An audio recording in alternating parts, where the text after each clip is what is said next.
Hola, bienvenidos a Viñetas. El pasado 21 de febrero me escribió un amigo para comentarme el fallecimiento de Miguel Gallardo. Y he pensado que estaría bien en este vídeo repasar un poco su trayectoria, su obra, sus cambios de estilo, de contenidos. En fin, allá vamos.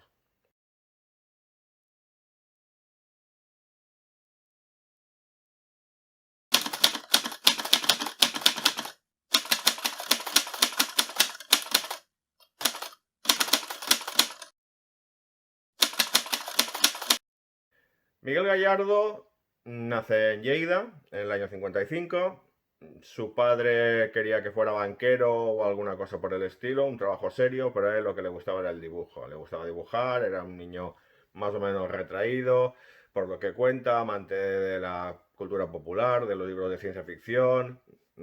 Tuvo el típico ingreso hospitalario en el que estuvo dibujando todo el tiempo, que es algo muy común en las biografías de muchos dibujantes. Sus padres querían que fuera algo un poco más serio que dibujante, pero no tuvieron muchos problemas cuando se fue a estudiar a Barcelona. En Barcelona intentó entrar en Bellas Artes, pero no lo consiguió. Sí consiguió entrar en La Massana, donde no acababa de estar muy cómodo, ¿no? Rodeado de, no sé qué deciros, amas de casa, chavalillos que lo tenían como un hobby, jubilados, no, estaba un poco desubicado. Pero allí hizo algunos contactos que le permitieron entrar en un estudio de animación.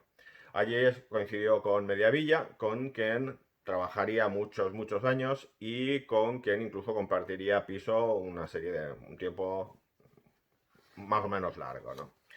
Estos primeros trabajos de animación, quizás lo único destacable sería el Rodolfo Langostino de Pescanova, que fue un spot bastante popular en su momento. Pero un día le dio una pájara mientras estaba limpiando trastos, porque él estaba prácticamente en el escalón más bajo de lo que era la animación, y dijo hasta aquí y se plantó. Esto hizo que empezase a buscarse un poco la vida y empezase a colaborar haciendo grafismos para revistas más o menos underground, prensa musical y cosas de este estilo. Y en una de estas revistas, Disco Express, empezaría lo que sería su personaje posiblemente más conocido, Makoki. Pero antes de Makoki estuvo haciendo pequeñas colaboraciones en fanzines, ¿no? Como este Rock Comics, donde encontramos a muchísimos autores de lo que fue luego el Víbora. Y empezó a hacer colaboraciones también en Butifarra y cosas de ese estilo. Pero lo que realmente podemos señalar como su primera obra importante fue Makoki. Makoki empezó en el año 77 en la revista Disco Express. Disco Express era una revista de prensa musical, pero donde le pidieron a Gallardo que hiciera un personaje más o menos fijo. La historia ya la contó 40.000 veces, pero bueno, por si alguien no lo sabe. Él no sabía muy bien qué hacer, cogió un cuento de Felipe Borrallo y le cambió el nombre al personaje porque alguna influencia, los éxitos tienen mil padres, y se le cambió el nombre a Makoki. Hizo esa primera página, según Gallardo Borrallo, solo había servido como base para esa primera historia, no hizo el guión realmente.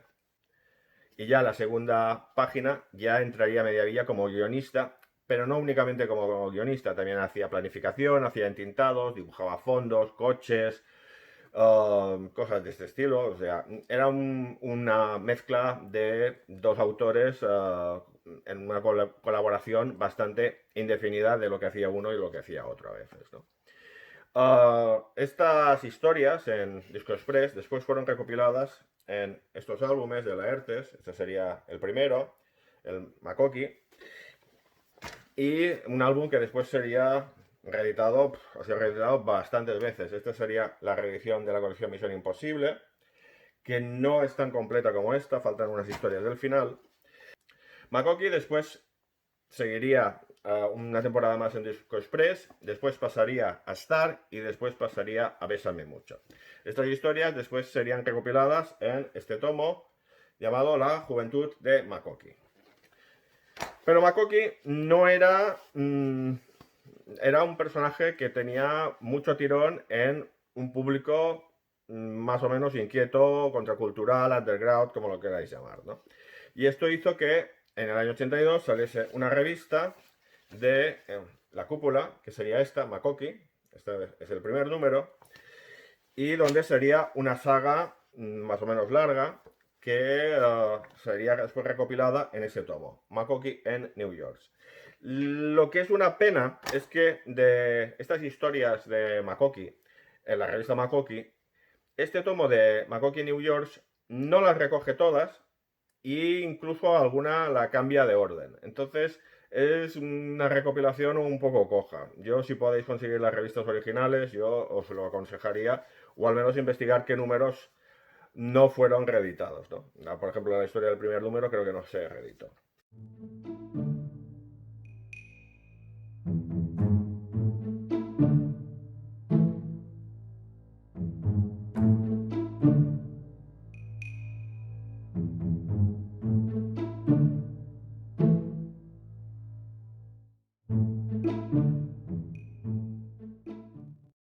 Estos tres álbumes de Laerte después fueron reeditados años después por Glenat en este tomo grande llamado Makoki sin censurar, que no está mal, pero que alguna página se ve que ha sido escaneada a partir de alguna edición y se ve un poco, bueno, un poco grisácea para mi gusto, ¿no? Para mí la mejor edición siguen siendo las de Laertes. De todas formas, creo que hay ahora una edición de Random House, Mondadori, de Todos los Santos, pero esta ya no la conozco y tampoco tengo un especial interés. Makoki realmente fue un personaje muy impactante. Había tiendas de cómics llamadas Makoki, como la de Felipe Borrallo en Barcelona. Salieron juegos, salieron camisetas, se hizo una película bastante cutre, pero que bueno, que ahí está. Y sobre todo, lo que fue más llamativo fue que se hicieron dos canciones, una de un grupo llamado Electroshock, que no es que sea nada del otro mundo, francamente, y esta que sí que se hizo muy popular, ¿no? La de Paraíso, con portada del disco de Gallardo. Gallardo también haría otras portadas de discos para Los Rebeldes, por ejemplo, y tal. Pero bueno. Y de este disco contaba Gallardo que cuando hubo la presentación del disco tenían que ir él y Mediavilla a firmar álbumes y el grupo tenía que cantar, pero al final el grupo no se presentó y acabaron Mediavilla y Gallardo en el escenario cantando Asturias, patria querida. Y que eso fue la primera vez que sintió lo que era la fama, ¿no? El año 79, Josep María Berenguer, con una ayuda de Josep Tutén, decide arrancar la revista El Víbora y con ello la editorial La Cúpula. El Víbora empezó recogiendo a todos los autores que estaban en ese momento más o menos trabajando en fanzines de la zona de Barcelona, para que nos entendamos. Y el primer número saldría en diciembre del 79 y el segundo ya tendría portada de Gallardo, ¿no? Esta portada. En los dos primeros números, Gallardo y Mediavilla no hicieron Makoki, ni ningún personaje más o menos relacionado con el universo Makoki, porque Joan María Berenguer no quería tocar un personaje que ya habían empleado otras editoriales y quería otra cosa, ¿no? Y entonces los dos primeros números, pues Gallardo y Mediavilla se dedicaron a hacer parodias de Frankenstein y de Drácula, que eran un poco, sí, divertidas, pero sin mucho más allá, ¿no? Pero ellos querían usar a sus personajes. Entonces hablaron con Berenguer y le convencieron de que, vale, no usarían a Makoki, pero que usarían a los personajes de la Vasca, ¿no? A Cuco, a Emociones, a un personaje nuevo que sería el Niñato, etcétera, etcétera. Y aquí Berenguer vino a bien y empezaron a contar la historia del pase, ¿no? Que era una historia en que estos personajes intentaban ir a Marruecos y hacer contrabando de drogas y demás. Bueno, esta historia fue seguramente una de las mejores que hicieron el equipo de Gallardo y Mediavilla. Y esto hizo que a la hora de recopilarla en álbum, como le faltaba algo, decidieron hacer una historia que cerrase un poco el álbum y donde recuperarían a Makoki, que fue el álbum de Fuga en la modelo. Esta es la edición original. La historia de Fuga en la modelo, decía Gallardo, que fue una de las que hizo más relajado, porque se fueron a Canet, él y Mediavilla, a un mes y estuvieron todo un mes tranquilamente dedicándose solo a hacer esa historia, ¿no? Contaba Gallardo que fue al colegio de arquitectos y pidió los planos de la modelo y se los dieron. Y entonces él los utilizó para el cómic. Lo que pasa es que hay partes del cómic donde se ven escenas, viñetas, partes de diagramas de lo que serían los planos de la modelo y que contaban que algunos los habían estado estudiando para escaparse de la cárcel y bla, bla, bla. Bueno, supongo que es pura leyenda, pero la verdad es que como anécdota tiene su gracia, ¿no? Después de Fuga a la modelo y del pase, en el Víbora, Gallardo y Mediavilla se centraron en un personaje que habían creado hacía relativamente poco, que era el niñato, ¿no? Aquí tenemos esta historia, esta portada, con el niñato aquí perseguido por la policía y tal. Una historia de la que ya estuve hablando en un vídeo anterior y que, bueno, que después acabó recopilado en este álbum, El Niñato, ¿no? Que es una, para mí es, de todas las historias del universo Makoki, para mí es la que funciona mejor. Porque la mezcla de humor y dramatismo como que funciona muy bien. Incluso Gallardo se le nota muy cómodo a la hora de diagramar páginas, de narrar, bueno, o Mediavilla, porque ya sabemos que funcionaban un poco de aquella manera, ¿no? Pero la verdad es que es un álbum al que le tengo bastante cariño. Otro personaje del universo Makoki que también tendría sus historias por separado sería Buitre Buitaker. Aquí, no hay color. Este álbum recoge material diverso, publicado en el Víbora, publicado en Makoki y, en fin, un poco de todo. Incluso creo que me parece la primera historia que se publicó en Disco Express o así. La verdad es que es muy difícil hablar de Miguel Gallardo sin que te lleguen mil recuerdos. Yo tuve la suerte de conocerle, de hablar muchas veces con él. Recuerdo en particular una larga estancia en un aeropuerto en el que coincidimos de forma absolutamente casual y se sentó a mi lado y me dijo, explícame eso de la novela gráfica, y dio lugar a casi 2 horas de conversación maravillosas. Eh, Podría hablar de muchas cosas de Miguel Gallardo, de todo lo que revolucionó el cómic, pero por no alargarme mucho, me gustaría hablar solo de un cómic que a mí se me ha parecido absolutamente genial y muchas veces nos olvidamos de él, que son las aventuras del buitre Buitracker. Yo creo que es uno de los grandísimos personajes que creó Miguel. Es una serie que despliega toda esa capacidad de ironía, de, de humor, a veces muy bestia y muy negro, pero también esa inteligencia y esa lucidez para criticar todo lo que veía. Y sobre todo además tiene esa lucidez de haberla publicado nada más y nada menos que en el ABC. Resulta tan sorprendente como, casi me atrevería a decir, metalingüístico, ¿no? El hecho de que un buitre anticomunista y muy deudor del franquismo pues estuviera precisamente en esa publicación. No sé si es hablar bien del ABC o mal, pero bueno, tenía su punto, ¿no? Pero yo creo que es la que reúne precisamente todas las capacidades que tenía Miguel de siempre estar homenajeando a la historia del TVO, en este caso con esas tiras, en el formato de tira diaria, que es tan poco común dentro del cómic moderno, el jugar con los estilos, el jugar con todo y hacer una obra pues sencillamente deliciosa. Yo me acuerdo de esta como me acuerdo de todas, claro, las de Miguel. Es difícil no estar siempre pendiente de todos los grandes personajes porque a fin de cuentas lo que nos ha dejado son iconos de la historieta que estarán ahí para siempre. Buitre Buitaker era un personaje antropomórfico, un buitre que vive en la estatua de Colón, tirando a fascista y a consumidor de drogas exponencial, ¿no? Era un personaje que tenía bastante gracia. Curiosamente, el personaje años después acabaría en una versión sin consumo de drogas para el ABC, ¿no? En fin.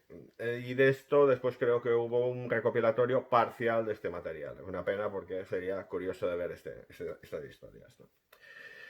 Por otro lado, Gallardo y Mediavilla también tenían las historias del tío Emo, ¿no? Aquellas historias donde el personaje más violento y más peligroso de la vasca pues estaba haciendo el animal sin ningún control, ¿no? Hay una historia en la cárcel, que es bastante tremenda, ¿no?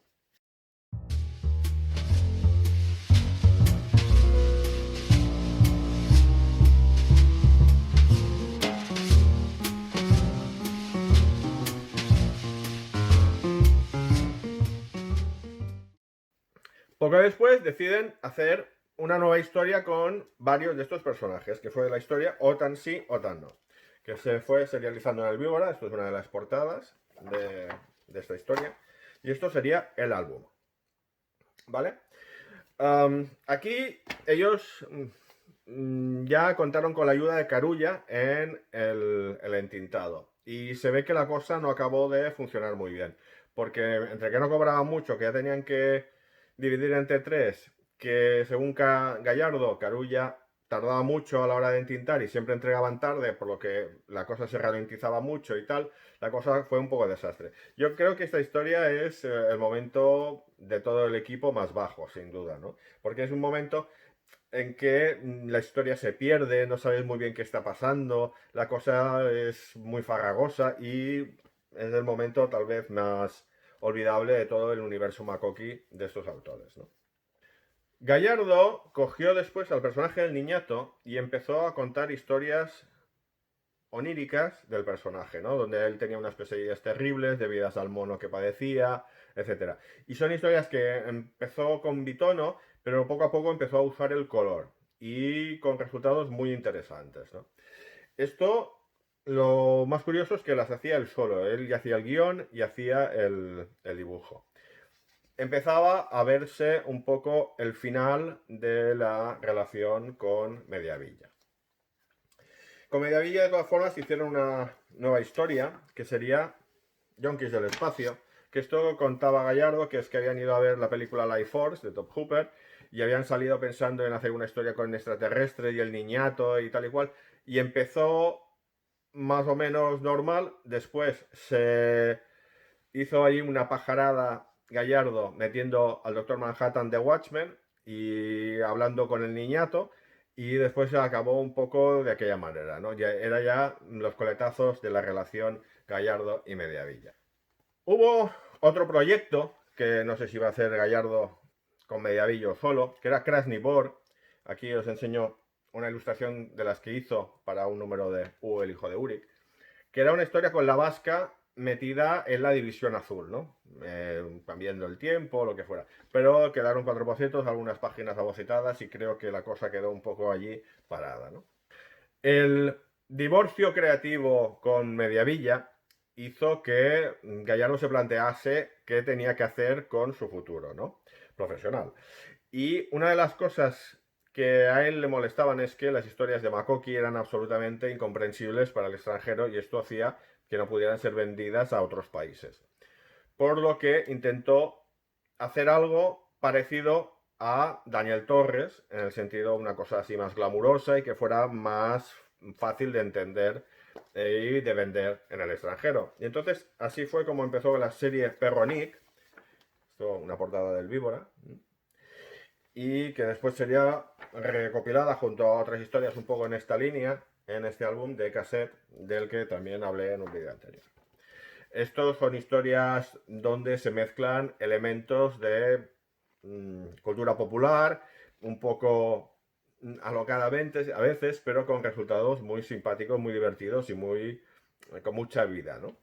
El tema es que este álbum se vendió fatal. No lo llegó a sacar Berenguer y lo sacó una editorial por la que Gallardo al final no cobró ni un duro, y que fue un poco desastre. Menos mal que consiguió que le dieran el premio del Salón y algo pudo cobrar por este trabajo, ¿no? Pero en fin, esto fue un poco un punto, supongo que de decepción en la carrera de Gallardo, ¿no? También estaba haciendo algunas de las historias de Chuchita y Marilyn, como por ejemplo en este número de Makoki, aunque la gran mayoría de historias no las dibujó él, ¿no? Eran de Simónides y tal, y junto a Mediavilla. Pero bueno, esto es más anecdótico que otra cosa.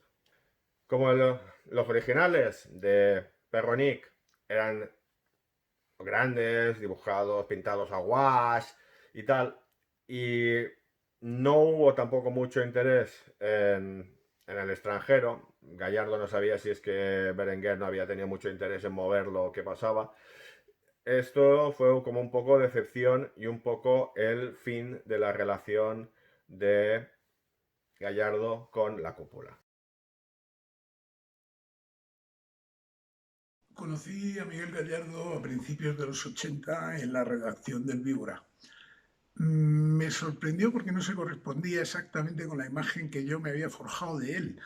Bueno, claro, la imagen a través de su obra, a través de ese universo tan lumpen de Makoki, el niñato, emo, etcétera, etcétera.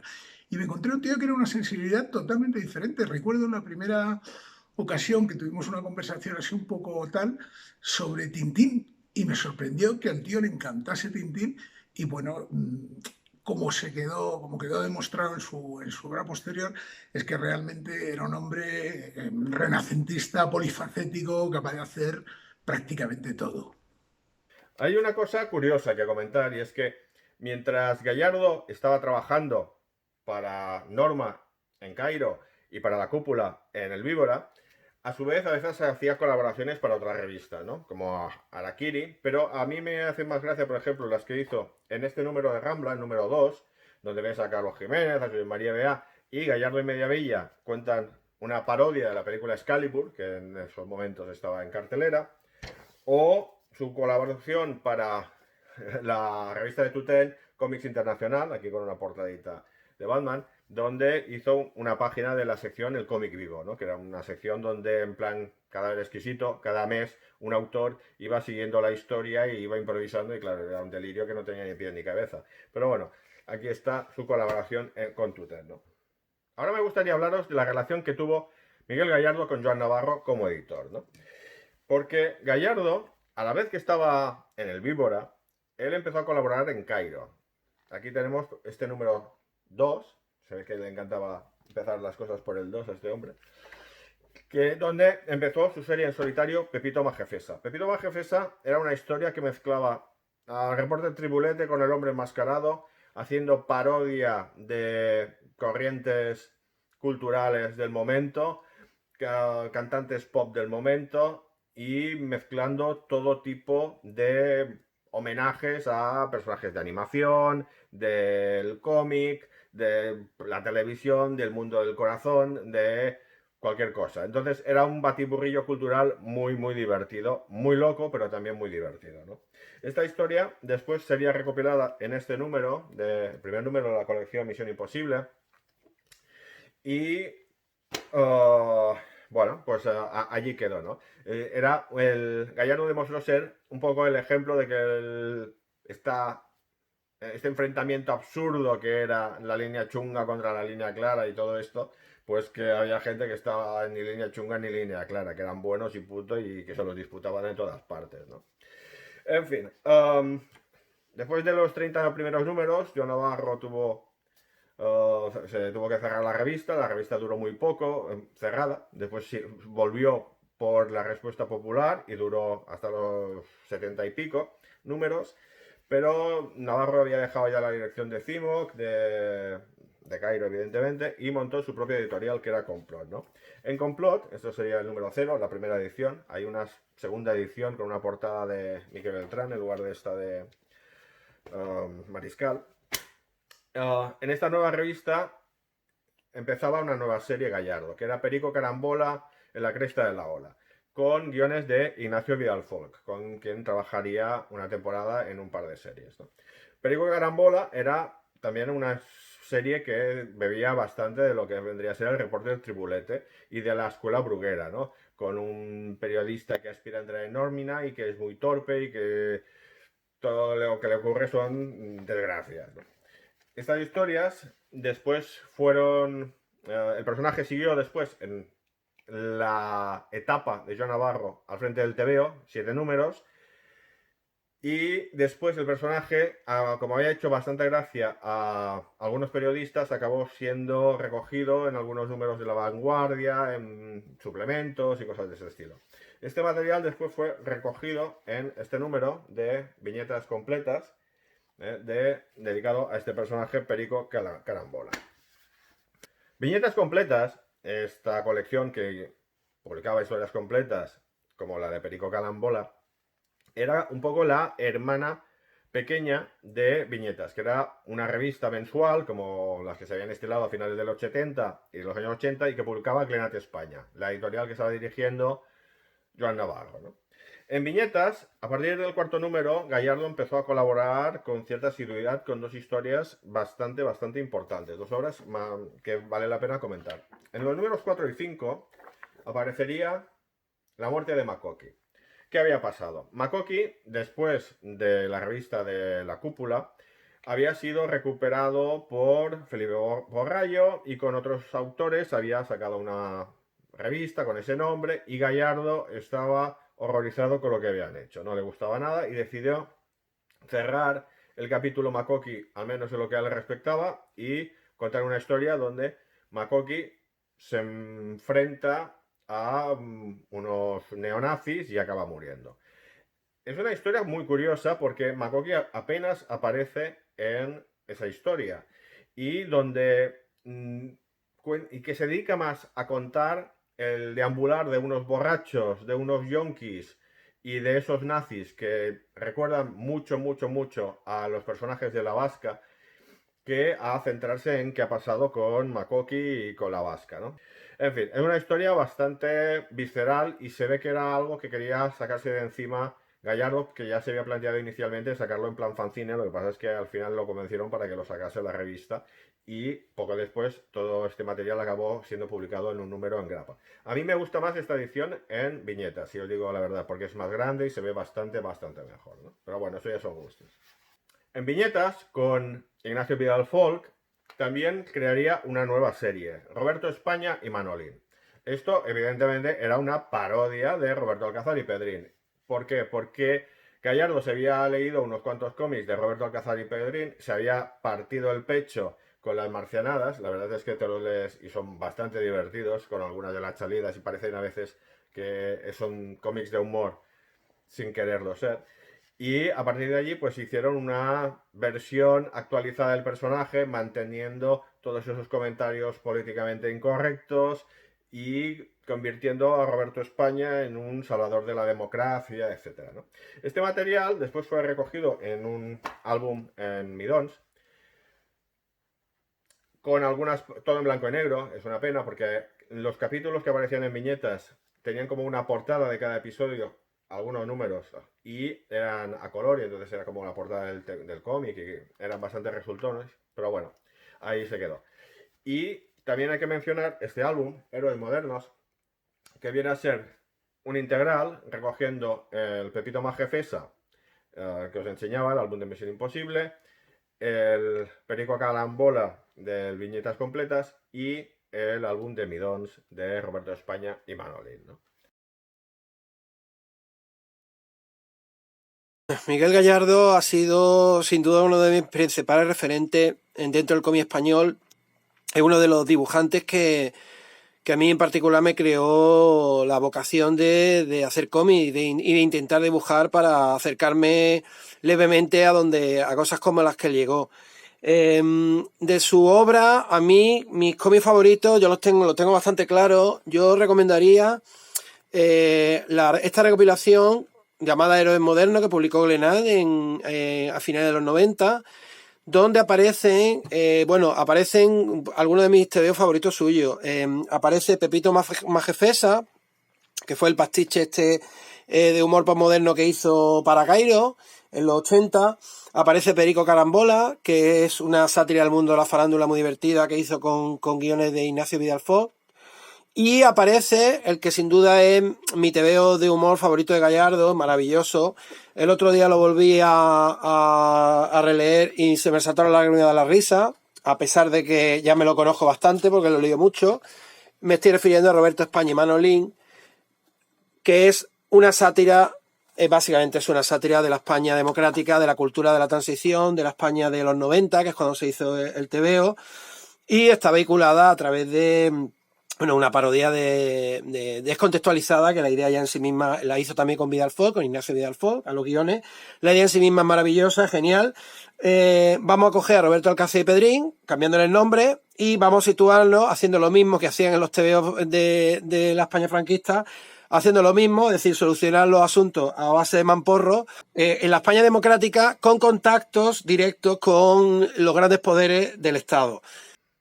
A partir de los años 90, ya había tenido algún contacto antes, pero sobre todo a partir de los años 90, Gallardo deja bastante de lado el cómic para centrarse en la ilustración, que está mucho mejor remunerada, ¿no? Como todos sabemos.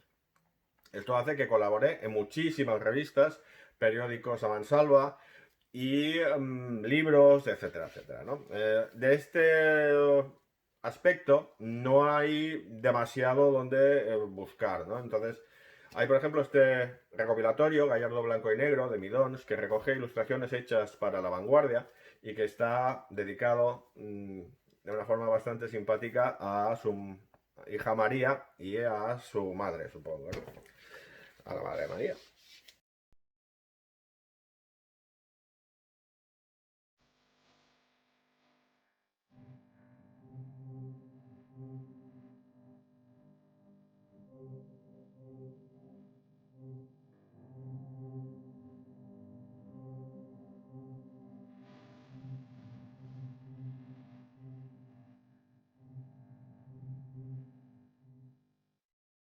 Si os interesa Gallardo, yo os aconsejaría también este libro, Canse Gallardo, que es el catálogo de la exposición que se hizo en Palma, en el Casal Folleric, el año 2006, si no recuerdo mal, y que incluye muchas ilustraciones y mucho de este material complicado de ver más o menos unificado, ¿no?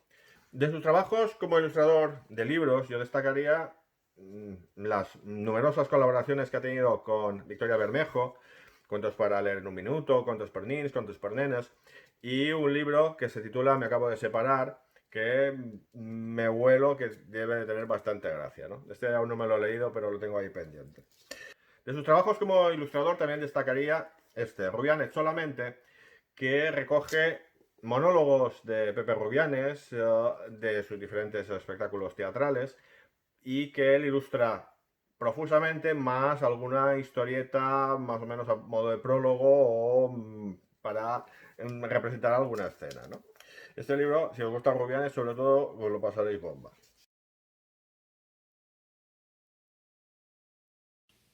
Miguel ha conseguido que esta sea la primera vez que me siento delante del ordenador a hablar solo y contar un poco la primera vez, una de las primeras veces que coincidimos.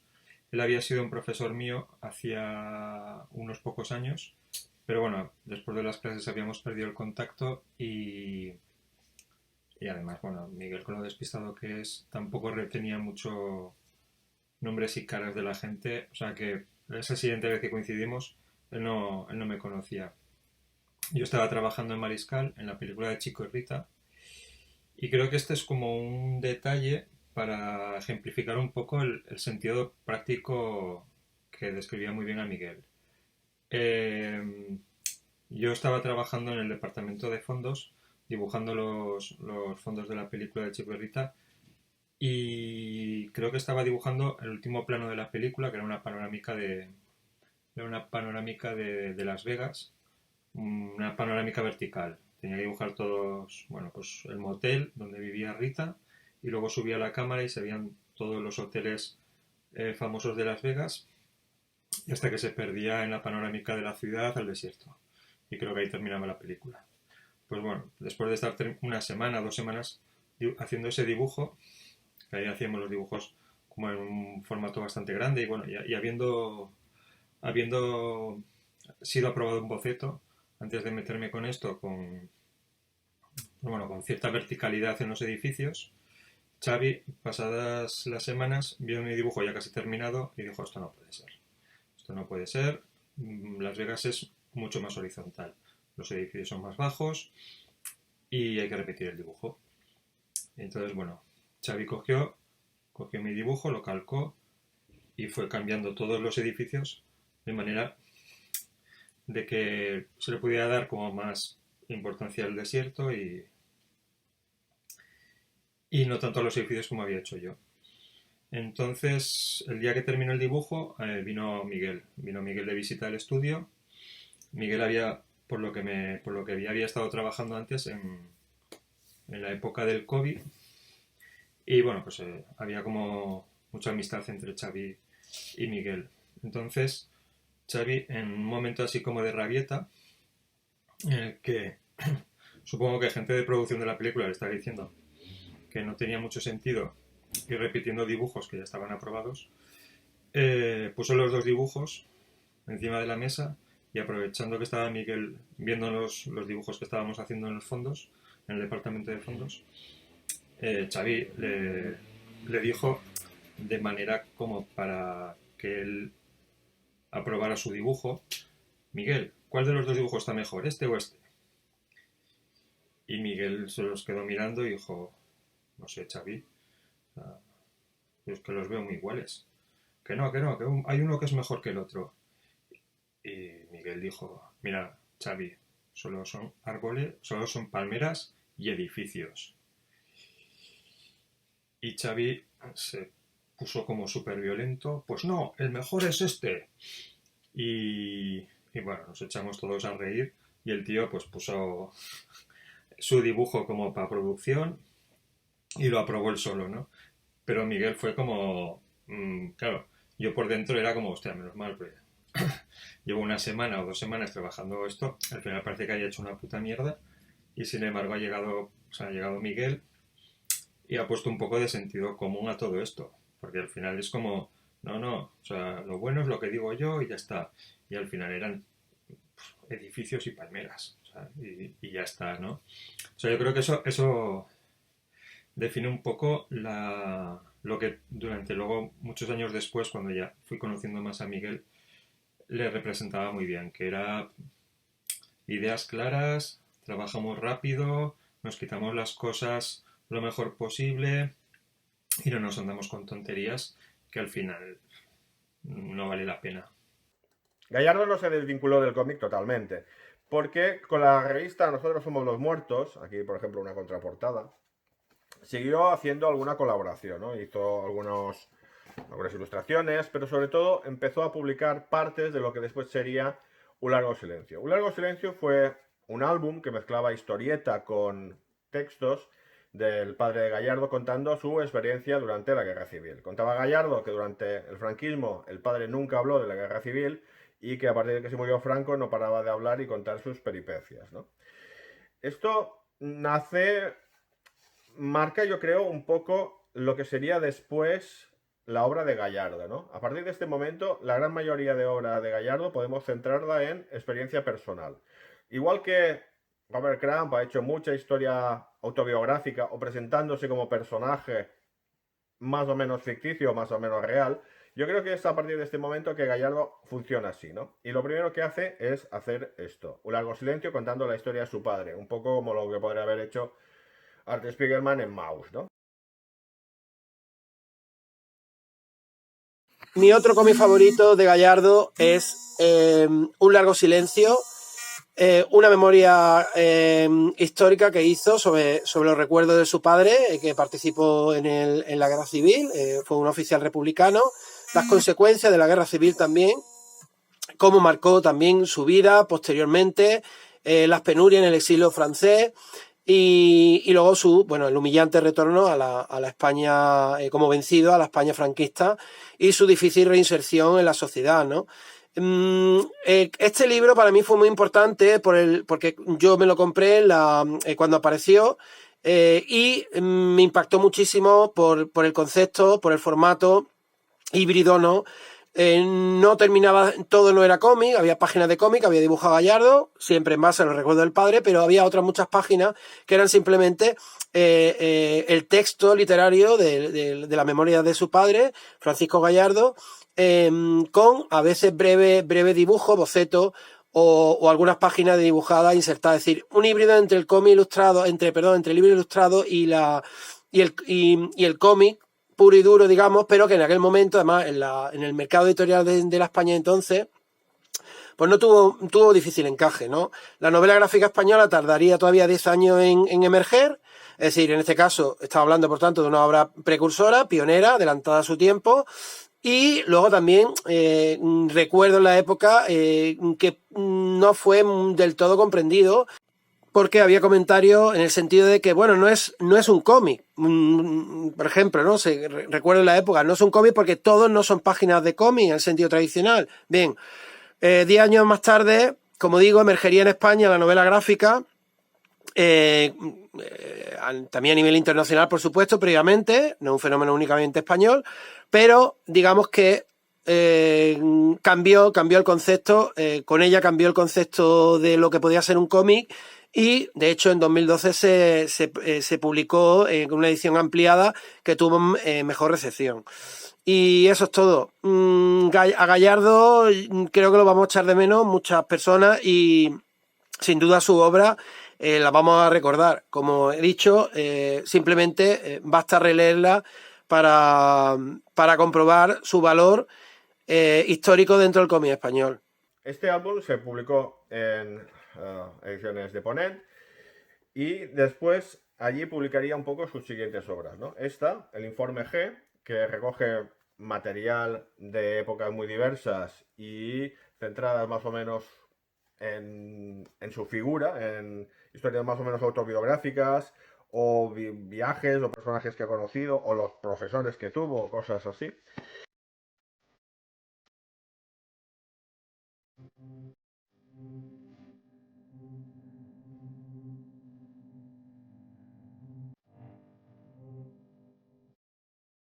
Y después tuvo esta otra, que es en este formato precioso tipo pasaporte, que era 3 viajes, donde contaba, en plan cuaderno de viajes, abocetados, detalles, cosas que le habían pasado en 3 viajes, a Tel Aviv, a Buenos Aires y a Turín, ¿no? La verdad es que es un libro así en plan objeto, que es una monada, ¿no?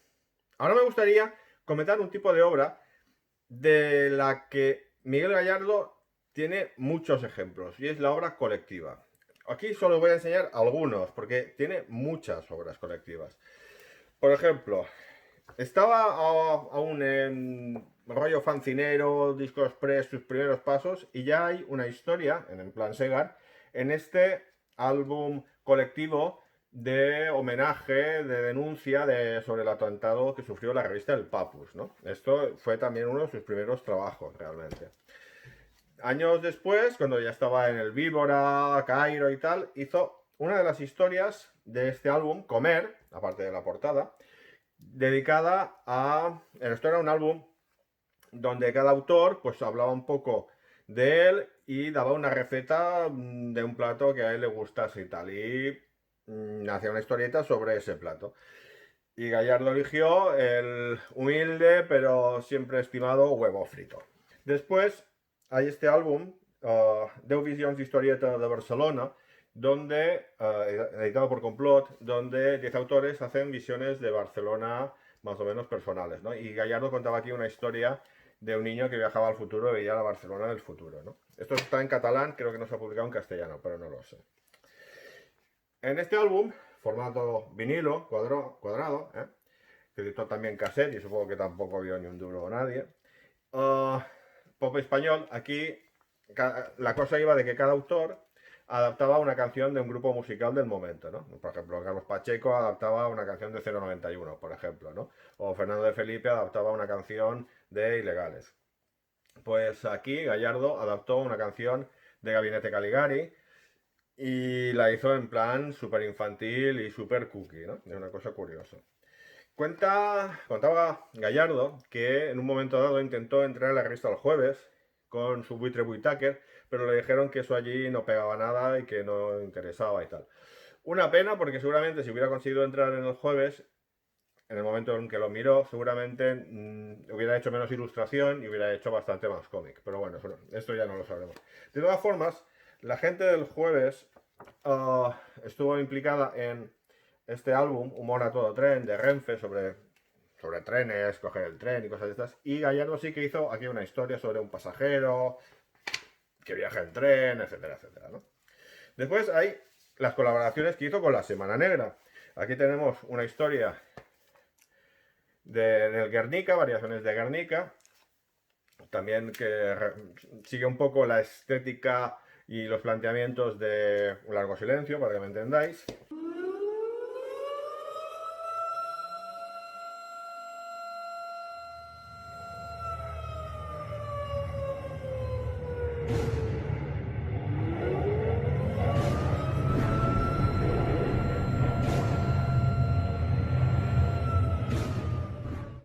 Y también de la Semana Negra hay este álbum, Weimar.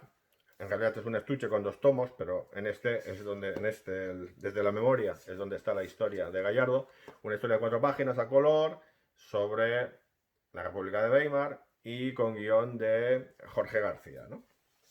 Ya en Sin Sentido hizo una de las historias aquí de Viaje con Nosotros, un álbum muy interesante si lo podéis conseguir, porque son historias de autores todos estupendos, Max, Prado, Queco, etcétera, etcétera. Y para acabar un poco este conglomerado de obras colectivas, Viñetas de Vida, que me parece también bastante interesante, editado por Astiberri, que recoge las experiencias personales de autores que viajaron a países donde Oxfam pues estaban allí como ONG ayudando a la gente, ¿no?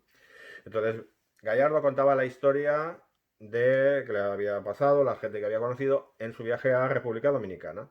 Y pues después esto se publicó en formato digital, su historia, y después, junto a las otras colaboraciones de otros autores, David Robín, Cristina Durán y Miguel Ángel Giner, Álvaro Ortiz, Sonia Pulido, etcétera, etcétera, se recogieron en este tomo, ¿no? Pero ya os digo, hay bastantes obras colectivas de Gallardo, ya que en los últimos tiempos se ve que le era más cómodo colaborar en obras de este estilo, aunque lo hubiera hecho toda la carrera. Miguel Gallardo ilustró un libro que se llamaba ¿Qué le pasa a este niño? El año 2005. Esto no era casual. Su hija María tenía autismo. Entonces esto marcó bastante su estilo gráfico, porque para comunicarse con su hija, un dibujo muy simple le iba estupendamente. Y eso acabó haciendo que el dibujo, a veces un poco recargado, tendiese a una línea más fina, más sencilla y una cosa mucho más esquemática, ¿no? Aparte de la influencia de la ilustración que decíamos antes, ¿no? Pero bueno. Esto hizo que acabase sacando una de sus obras más importantes, María y yo, con Astiberri, editorial con la que trabajaría ahora hasta prácticamente el final. A María y yo, si antes había hablado del padre en Un largo silencio, ahora hablaba de la hija. Y entonces aquí esto no llega a ser una historia con principio, nudo, desenlace, sino que son pequeños apuntes del día a día de la relación con una persona que tiene autismo, ¿no? Las alegrías, los problemas que te puedes encontrar, las reacciones de la gente con la que te puedes encontrar, etcétera, etcétera. Es una obra con mucho humor, muchísima ternura y que le abriría un mundo que no es el habitual, que es el de la gente que no lee cómics. Porque muchísima gente que tenía algún hijo con autismo o psicólogos, cosas de ese estilo, pues empezaron a leer este cómic. Este cómic se ha traducido a un montón de idiomas, está en euskera, está en catalán, está en gallego, está publicado en no sé cuántos países. Se hizo una película, muy interesante, por cierto, porque coge muy bien el espíritu de la obra sin hacer una traslación literal de los momentos, de las escenas, etcétera, etcétera. Y es una obra que le funcionó muy bien también para que Gallardo fuera a dar charlas. Yo, por ejemplo, me he encontrado con gente, amigos que tienen hijos con autismo, entonces ellos sabían quién era Miguel Gallardo por el cómic María y yo a través de todo esto, ¿no? Toda esta situación. Esto hizo que, junto a Arrugas, que en ese momento apareció, se empezase a hablar del cómic emocional, y Gallardo y Paco Roca hicieron esta historia, el Emotional World Tour, donde contaban un poco sus experiencias, hablando de sus obras, yendo de bolos en firmas, las reacciones de la gente, etcétera, etcétera, ¿no?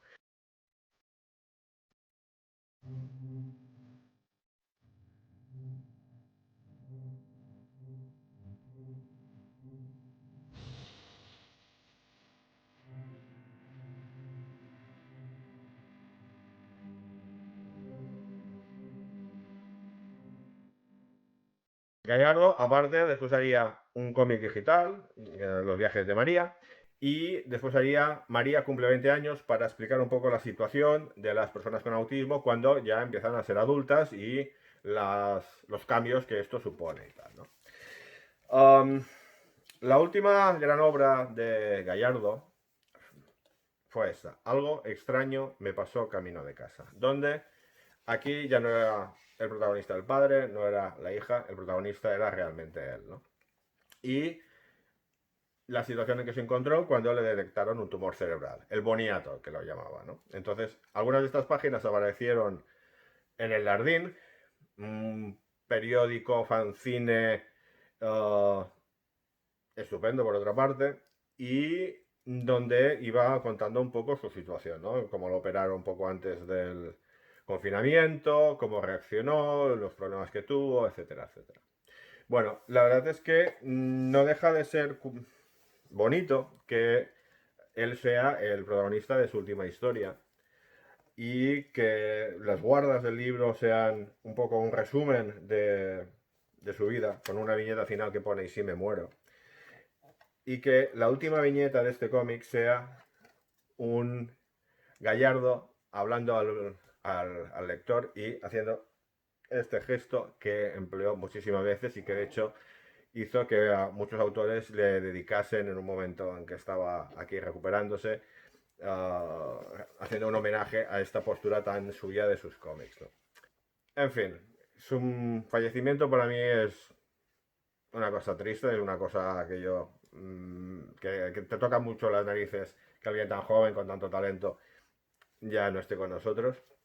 Pero bueno, me voy a regocijar unos días releyendo sus obras, que sus obras siguen aquí, y voy a hacer lo que hago siempre, ¿no? Vosotros sabréis, si seguís estos vídeos, que siempre me despido con salud. Esto también lo hago en los correos, me parece, es mi forma de despedirme, creo que es una forma que le desea salud a la gente, que es una cosa bien importante y que ya está bien así, ¿no? Y también hago una cosa, que también saben mis amigos, que yo no soy una persona religiosa, y cuando alguien cuya obra me ha influenciado o su personalidad o alguien a quien he apreciado personalmente fallece, yo lo que hago es brindar por ellos. Así que, Miguel Gallardo, salud.